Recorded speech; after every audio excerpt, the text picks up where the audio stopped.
Le Kazakhstan est connu pour ses brutalités policières et son usage courant de la torture, comme l'ont documenté Amnesty International et l'ONU.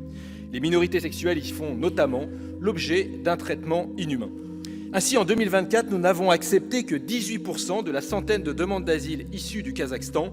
Ce sont donc près de 80 personnes pouvant être expulsées dans des conditions qui nous semblent peu compatibles avec l'article 3 de la Convention européenne des droits de l'homme. Convention qui interdit l'expulsion ou l'extradition d'un individu vers un lieu où il court un risque réel de mauvais traitement. Mais en facilitant les procédures, ce nouvel accord est encore pire. Il permettrait d'expulser vers le Kazakhstan tous les réfugiés ayant transité par ce pays dans leur parcours migratoire. Or, nous savons que le régime d'Astana se caractérise par une surveillance généralisée de la population, notamment des populations immigrées, ouzbèques, tadjiks, employées dans des conditions extrêmement rudes dans l'exploitation minière. Les communications de ces populations sont surveillées et la protection de leurs données personnelles y est encore inférieure au reste de la population kazakhstanaise. L'étude d'impact rappelle d'ailleurs que l'Union européenne juge la protection des données au Kazakhstan ni adéquate ni conforme au RGPD.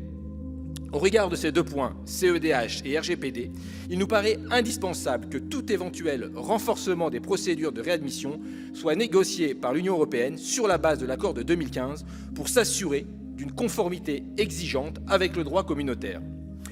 Nous nous opposons donc à la logique de cet accord bilatéral et questionnons sa légalité. Surtout, nous combattons ses buts. Pour le régime d'Astana, accroître encore le contrôle sur sa population et pour la France, se défausser de son devoir d'accueil sur une dictature.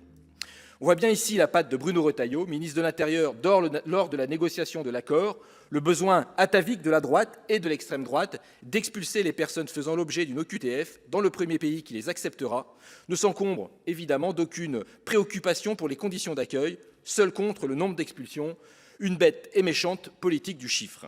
Nous déplorons que ce gouvernement, comme ses prédécesseurs, continue de courir derrière l'extrême droite aussi vainement qu'un hamster court dans sa roue.